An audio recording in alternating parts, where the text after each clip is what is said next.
Saturday review is here. There were a few blow-ups last night. We're going to get that all out of the way, get rid of my biased opinion, and then we can just be very unbiased in analyzing all of those games last night. Firstly, let's kick off with why has the NRL not updated this game at all? Not just in the Fantasy NRL app. They haven't updated it on the NRL.com, and I'm waiting for some tackle breaks, guys. There's one of the blow-ups. Maybe for one tackle break from Robson. Second blow-up. Let's talk about Robbo. Wow, what a disgusting game of football from him. This just reminded me exactly of what was happening back in the preseason trial when he just missed a bunch of tackles, penalties galore, errors, and that just happened in this one. So a couple of missed tackles pretty early, 4 penalties there. There was one that the old-fashioned just he's lying next to the ruck and they just passed it into him. I haven't seen that in a year actually. There haven't been really many at all this year. Most of the time they actually just go. And I remember they were getting penalised the other way. The person with the ball in hand, it was like, no, you deliberately, they couldn't really get out of the way of the ruck and just passed into his head. But anyway, there's one of them as well. So that was one of my blow-ups. And the other big blow-up was obviously with Reece Walsh in that last game last night was, his try was just very easy, very poor defense. He's so electric, but poor defense. And that one through the middle when Tino had been off in the bin, and he goes through and just does everything and then passes it back on the inside. It was just really needing a lower score. 8 at halftime. Titans were playing well and they absolutely fell apart. So now let's be very objective in our discussion here. Warriors up against my Cows. They did a good job. Cowboys are just really poor. They're going to be a bottom 8 side. There's zero chance in my mind that they make the 8 this year. This reminds me of all the years previous. Last year from the start just looked different and everyone else could tell. And from there, it just continued that way. And this year, back to normal. I'm sure a lot of Warriors fans will agree that the Cowboys look like they did in yesteryear, where they didn't have the fight. They just looked very clunky. They dropped the ball a lot. They gave away crappy penalties. Like that's just Warriors-esque of previous years, and Warriors have been terrific this year. And showed again with back to 2 wins in a row against the Cows in the last 5 weeks, I believe. So big game from Adam Fanua-Blake. I thought he was damaging with ball in hand, and he's someone that's a few people start to look at. He's averaging 50 now. He was in those high 40s, and he's actually made a little bit of cash this year, in his game time. So that's that. Cotter ran a terrific line there on that left edge and got the try. So 59 from him. That's good news. But with him obviously going to Origin eventually, probably not someone you want to have in your side for sure. Anyway, 59 from him. We had Josh Curran with the 58, so he ended up getting that start, and we will see Murata Niokore back. It'll be interesting to see what happens with Curran if they play him more off the edge, off the bench, in an edge position when Niokore has his rest, or Niokore will move to the middle. Curran will come on early. It's going to be very hard to see when they've got Jazz Tavanga in there now, who they didn't have at the start of the year, and Curran was still not getting minutes. So he's scoring tries lately. He seems like his negatives are down. He's a 1 inside 10 and just the 1 missed tackle. So Curran, he becomes very interesting if he can get a start at some point, because these are the scores that he picks up. Jazz, 70 minutes in this one. Crazy. Very, very impressed by his work ethic in this one there. With other guys not playing huge minutes on their bench. So very interesting. But not someone you want to look at this point, I don't think. He obviously replaced Tohu Harris's role, who played 62 minutes, did end up with a nice try assist and got through his work without anything spectacular. So to him get 49 in that 62 shows that he would have got a high 50s in that 80 minutes. So Tohu on the way back, that's 49 is good for non-owners, because we'll pop his price down a little bit. And hopefully he'll be an option come the Origin period for sure. Maybe you wait until round 13 after their bye, or you could possibly go maybe in the next couple of weeks. But that's that. We all have a few Warriors players, none other than the great Sean Johnson, and 2 try assists for him in this one.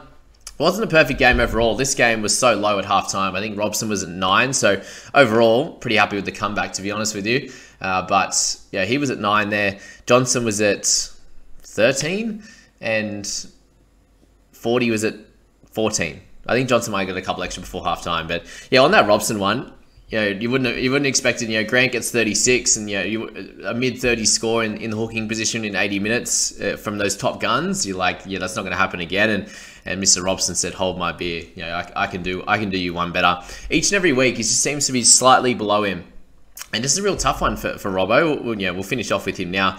Just the yeah, so that first half was disgusting. 9 points in that one. He's missing one tackle break, so you should end up on 35. The rest should be fine, hopefully, once they eventually update this one. But yeah, he always just goes 1 or 2 below Grant there, and that's killing us. So 55.7 is the average now. Very frustrating, and he's obviously priced pretty well according to that now, a tiny bit over. But who would you trade him to anyway? So like, yeah, let's play devil's advocate there. He's not a trade out at all, but who would you trade him out to? You know, Jeremy Marshall-King needed a try on the weekend to get a mid-50 score. You know, when Robson and Grant are doing that, they're getting 70s and 80s. So easily that could just switch next week. So, you know, him, there's Reed Marnie that you just wouldn't switch him to. You know, Robson plays so many games over the next, you know, period there. He misses one all the way up until like round 17 or something. So crazy. Yeah. Anyway, that's all we need to say on Robbo. Don't trade him out. That would be very reactionary to that score, but still very frustrating. Talangi there, he's had a decent score there, 41. Still not an option with him going to play Origin likely. Tom Ale, he's had a couple of cracking weeks in a row, and a 40 for him after his 50 last week. Really, really good effort. And at 285k, he will go up. You know, he'll be in the 300s after this one. But the work ethic is great. And minutes, 35 minutes is going to be great. Not sure what's going to happen with, Tavanga and Harris. Maybe they just shift their minutes. Because, Jazz playing 70 every week, I don't think is going to be sustainable. So Tom might continue getting minutes. So keep an eye out on him for sure. 40, as I said, 14 at halftime, had a much better second half, got into his work defensively, ran the ball a little bit. Just a few negatives, but nothing crazy for him. He'll still make some cash, and everyone owns him, so yeah, as long as he's making cash, no one will be trading him out, which is good. Head down the line, Nanai there with 32. He was, bang average at best again. Ran the ball a bit more, but not really involved in attack. Taumalolo as well with 31. Ugh, yucky for him in his 54 minutes. 136 meters gain. Just doesn't break any tackles anymore. It's crazy, hey? How it works. Tackle numbers always fairly low, 20 to 30 for him, and that's that. Drinkwater goes down massively again this week, 121 down already at 548k. He's going to rocket down into about that 500k mark, which is good for potential owners in the future. Given he won't play Origin, Cowboys have a nice start to that bye period. Drinky could be a buy in round 13 if he starts to play a bit better. And his price is right down, which the price will be. Kicking as well for him is great, 156 meters, but running the ball, not tackle breaking that much. He looks kind of electric with the ball in hand, but just nothing's really producing, unfortunately. Val Holmes did pick up a try in this one, but just nothing game for him as well. One tackle break, so credit the defense of Warriors in this one, but Cowboys in their play is just very clunky. I don't think Dearden's been very good this year comparatively to last year. He was amazing. So I doubt they go with him at 6 in Origin, just with his current form. If it was last year, like they did and picked him, it would have worked out great. But this year, not so much. And then Chance Nickel-Cookstar. So he got a 21 in this one. It was saved by a couple of nice runs at the end, a few tackle busting runs. But for him, very much a negative game. Negative 11 overall, which is not him. And, meters gain, 180, 200, perfect. You'd usually expect him to be in some type of attack and a reduction in those negative numbers. So defensively, usually gets a few more tackles and, 0 or 1 miss. The errors and also the penalties, just not him at all. So he'll have a bounce back, but that's upsetting because their games start to get a little bit harder after this one. You're picking him up hopefully for a good one here. And, you could go from there. But, Sirenin there, end up on the bench, 35 minutes, and Mitch Dunn with only 13 minutes for 3 points. Pretty yucky. All right, so pretty tough, pretty tough Saturday night overall there, wasn't it? So in here with the Panthers, it kind of was saved by, some good kicking at the end from Cleary, across the game, a 40-20, and then 2 field goals kind of saved his score, and you end up with a 56, which saved us and us as captainers. If you captain Grant early on in this game, most way through the middle part of the second half, you were like, oh, good. Cleary's going to score as many as us, and if you're a Hines captainer, you're absolutely cheering in this one. I was thinking about it at halftime. Cleary was 18, Hines was 20, and he could have been. I was hoping for a very similar outcome, and it kind of got up there. But Cleary there just wasn't his best game. He ran 49 meters. He's been running way over 100 in this one. Knights. Big praise to them. They were great. Tyson Gamble was incredible. Getting that first try, nice dummy and go. He had good kicking game. He also had he had a nice little forced drop out there where Brett Best tackled To'o in the corner and kicked that field goal from a long way out. So he was great as well. But yeah, the Knights happened to lose unfortunately to the Panthers. They just know how to get the job done. Isaiah Yeo with his 71. He is incredible. He is averaging more than Harry Grant. What do you expect of that? He's averaging way more than Cam Murray incredible. Has obviously missed that one game, but really, if you were able to cover that in round 3, or you picked him up in round 4, you're absolutely cheering. And he just gets through his work no matter what the game scenario is. He is always that guy to get amazing tackle numbers. Runs the ball always 150 meters plus and just gets his offloads and tackle breaks and turnover tackles there. Does his absolute best each and every week.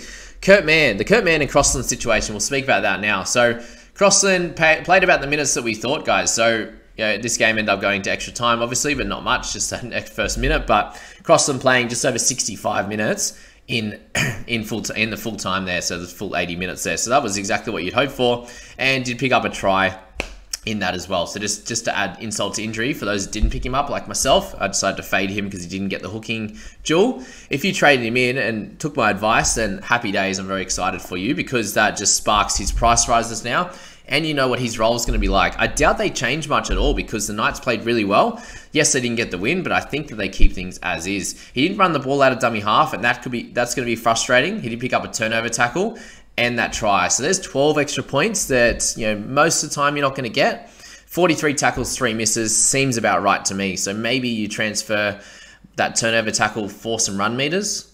That could be ideal. He didn't kick out a dummy half either, so that's something to think about that we might have hoped after he kicked a lot in general play last week in the 6th position. But that try is not going to happen every week. There will be the odd error. There will be the odd penalty conceded. So if you missed out on picking him up this week, don't rush and get him. As I said, most of us don't need an extra half, so it's one of those things where we might be moving some of the edges to mids or centers or wing fullbacks at the moment, or improving your bench. Crossland definitely improves your bench, but most of us have a decent couple of halves. Like even Tanner Boyd performed really well tonight. So would you trade him out? No. So that's an interesting one with Crossland there. And, Mann didn't take many of his minutes. So 57 minutes for him, 68 for Crossland. They both played big minutes in this one. And if the team stays the same, I doubt they change that, because Kurt, 46 tackles, 1 miss, 108 meters there. He was terrific in that one. Frizzell got an early try, and that was annoying to me as a non-owner, but thankfully didn't hurt us too much with that 58. So the rest of his game, pretty solid across the park, 33 tackles, 100 meters there, did his job. I spoke about Cleary there. Kenny, I hope Matty Keyworth, my good man, he ended up playing him in his 17 this week, and this was what we were hoping for and expecting in previous weeks, and it just didn't happen. So 52 tackles for him, 5 misses, 118 meters. So actually used him as a running forward when Sonny Luke came on. Was great for his output, and he saves a lot of his price drops now with that 55, which is great after 2 low ones. Moses Leota, another great game from him. 3 offloads, 3 tackle breaks, and 46 in base, but yeah, not an option for us fantasy-wise. Hosking kept his spot. That was the big one in this one. 47 tackles, 3 misses, and offload an 89 meters. So weren't many chances for him to attack with the footy in hand, but you know that he's going to get through his work. And as we said before we picked him up, always gets a 50 plus when he plays 80 minutes. So happened again. He'll make some good cash again, and he's getting closer to where he's going to be priced at. He'll be up in the 700s just after this week, or close to it. And it's pretty well what we think he'll score for the remainder of the year. Somewhere around that 50 to 55 would be a solid edge scoring position there. So, you've got him, you've got Katoa, you've got Leoro, you've got Preston. There's so many guys in there. You're not going to be able to keep them all coming up to round 13. I know it sounds great, and you don't want to trade someone who's doing really well overall. We spoke about Katoa. It's going to be an interesting one, what we do with those guys, because they have multiple buys over the next period there. Whereas Hosking just has 13 and then 19 there. Hastings was better. Leo Thompson, guys, another 44. Again, I think you're getting closer to a sell with him. He's almost peaked, and you want to trade these guys at the correct time. You've got Jacob coming back soon.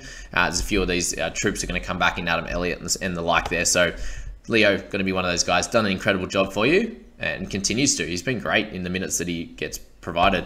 Sorensen, a solid one for him, 39 in 44 minutes. As I said, Gamble had a good game. Line break, try assist, try, field goal. Did it all. Sorry, that's not line break. That's the...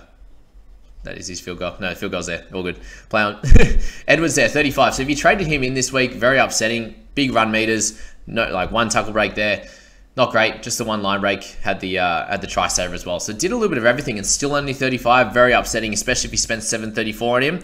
That's I spent 618 on Teddy and he got 36. So bad overall with these wing fullbacks. Apart from Walshy, apart from Latrell, it really was slim pickings in the outside backs. When you look at To'o down there at 30 as well, he wasn't great. You had Taruva with a low one at 25. You had Tungo and also Who else? I mean, Crichton down there, both, all low scores. You see him down there, 24, 25, 26. Even Lockie Miller at 27 as well. So that's not good for all of those positions, and they will improve. Don't trade him out. Don't rage trade him. He'll be fine. But yeah, not good if you're spending up 734 for a score of 35. That's for sure.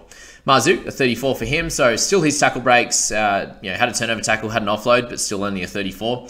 Just frustrating because you need him to score tries. You really do. For him at that price, he needs to be scoring tries each and every week to score really well, and getting a bunch of line breaks and the like.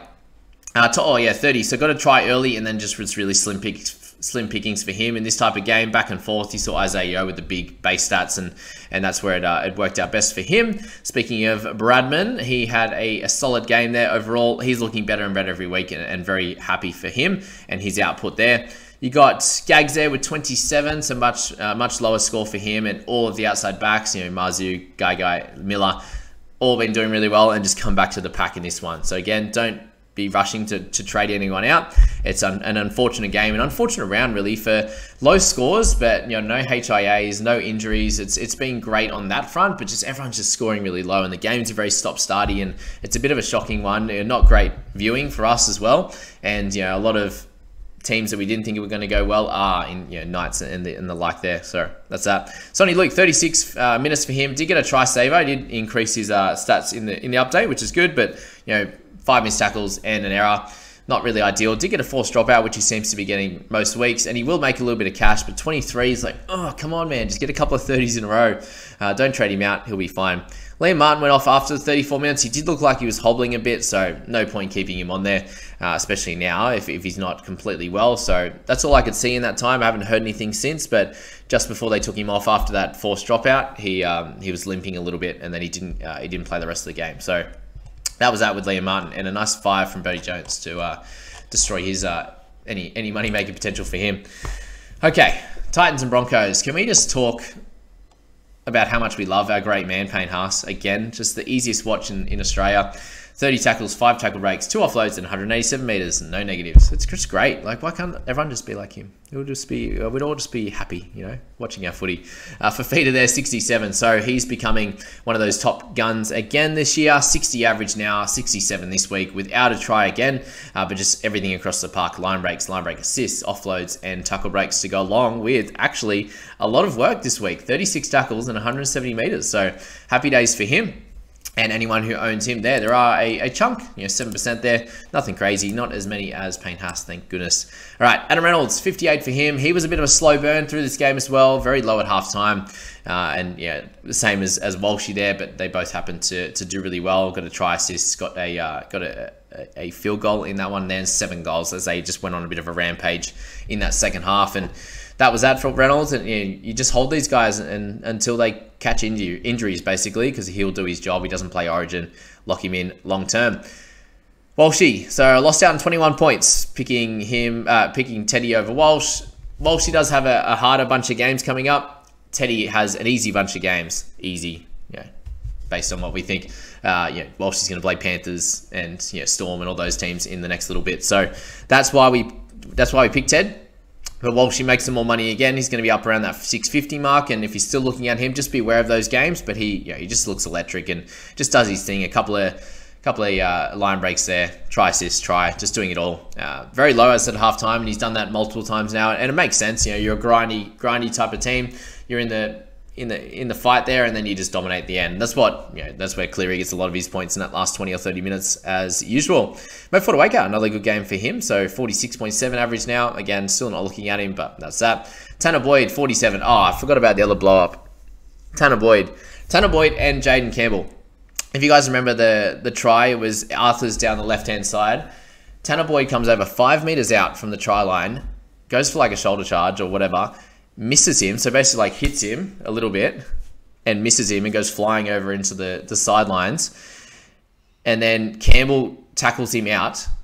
Campbell gets 9, Boyd gets 9 for a missed tackle. I was off that. As much as the people squad have Boyd, great, but I don't. So okay, here's the biased opinion coming. But if you guys think that that's a try saver, let me know in the comments and I'll happily wear it. But that is not a try saver. He clearly missed a tackle and they give him 9 points for it. You give him better than a try. That's where this rule is kind of killing me a little bit. But anyway, Boydie, 47. Apart from that, still a good game. He still picked up 38 in this one with, big kick meters again, which is good to see. Kicked his goals, and obviously got as the try saver, but a try assist as well in that one. So if you're holding Boyd, he's got the cover in both positions. He's great. Okay, Carrigan. What a fall from grace, really. He was absolutely incredible at the start of the year. Everyone wanted him. I wanted him in my side. I was so upset that I didn't start with him. And now he's hitting a 42 in 63 minutes in a game that was pretty well back and forth. Yes, he came on for that back period of the game when Broncos had a lot of ball and were scoring tries. And most of their games at the moment aren't that back and forth affair. Last week was, and he still didn't score that great. So it's just one of those things where he's just not getting involved in the tackling side as much as he was. That first game, those first couple of games, he was in everything.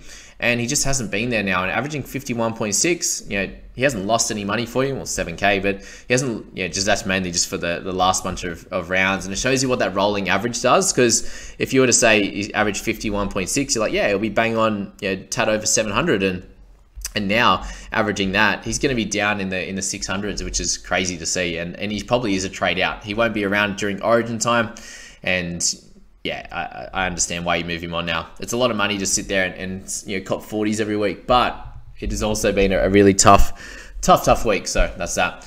Ezra 41, a better game from him, but yeah, he's irrelevant for fantasy at the moment. Tino, so 40 for him in this one. Did get that sin bin, and that cost him the game. It was a bit silly what he was mucking around with. I understand why they moved him on. It was just a few things in a row. He slowed down a quick play of the ball and a quick run through. He stood in the middle and didn't get out of the way, and that was potentially was going to be a try scoring situation. And then he came in for the second effort on the next tackle, and I was like, nah, it's two potentially try saving professional fouls in one that weren't exactly, but the accumulation of the both is why he was gone in that one. So that's that. But yeah, he's been great. And again, he's going to be out through Origin. He's probably a trade as well, averaging under 50. If you haven't got rid of him already, I think you probably should. Campbell, 37. In his 80 minutes, that involved that 9-pointer there. It wasn't his best one, and it looks like Brimson will be back in a couple of weeks, maybe next week as well. So, yeah, if you picked him up this week, frustrating because you were hoping for a big score at least to get through this one, but not to be. Farnworth, 37 for him. So he's just showing that he can score okay without being great. He hasn't had the real big game yet, just a lot of 50s, 40s, 30s, which is solid, but 43 average. We've got centers that are doing better for sure. Khan Pereira stuck that extra try at the end, so good on him. But not crazy on the negatives this week. He did have 2 errors, so speak of that what you like, but he will hopefully make a tiny bit of cash, I believe, after that 36, and save you if you did trade, if you were looking to trade him out. Hopefully you get a little bit out of him, but yeah, that's that. Aaron Clark, 33. We got Sami there, so 28 for him. Did pick up a try, but much more back to normal after last week's craziness. If you haven't got rid of Stags yet, do it now. He just isn't looking himself, and only having those random good games when the Broncos are finishing games off with a wet sail, and that's that. Walters and Pakes, 20, and Isaac really with 16. So if you picked him up, you're not happy with that output either. Isaac Liu with a low score also, and Stimson 11 in 62 minutes. I don't think many have him, but yeah, that's that on that one. So the 3 games were very frustrating. Let me know how many plays you have left in the comments below as to what score you're at as well.